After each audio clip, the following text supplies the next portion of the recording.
With Doubtnut, get instant video solutions to all your maths, physics, chemistry, and biology doubts. Just click the image of the question, crop the question, and get instant video solution. Download Doubtnut app today. Hello everyone, let me explain this question to you. A particle of mass m is projected towards the wall such that the angle of incidence is theta and the speed just before collision is u.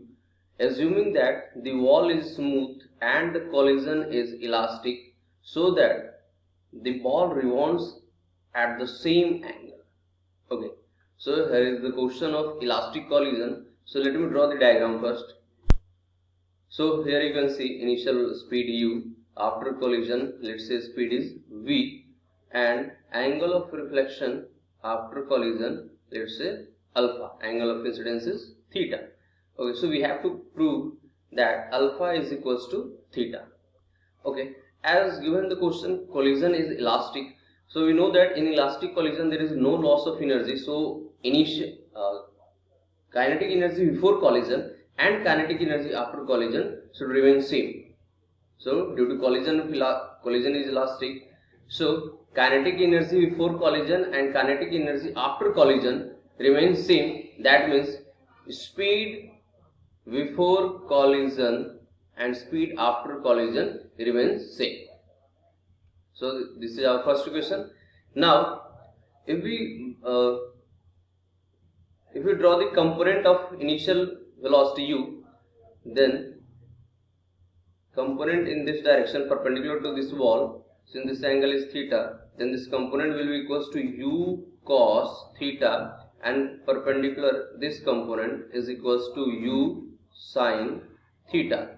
Now if we draw the component of v, then component perpendicular to the wall is, this angle is alpha, so this is v cos alpha, and component parallel to the wall is v sin alpha.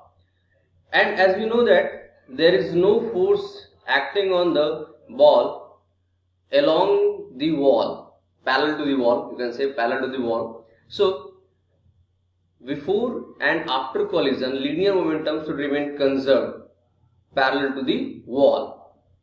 So we can write initial linear momentum is equals to final linear momentum along the wall, because there is no friction force, so along the wall there is no force acting on the ball. So initial linear momentum along the wall is u sin theta velocity and mass m, then m u sin theta should be equals to final linear momentum along the wall m v sin alpha. From here we can see u and v is equal, so sin theta should be equals to sin alpha, that means theta should be equals to alpha, hence proved. So I hope you have understood the explanation. Thank you. For class 6 to 12, IIT JEE and NEET level. Trusted by more than 5 crore students. Download Doubtnut app today.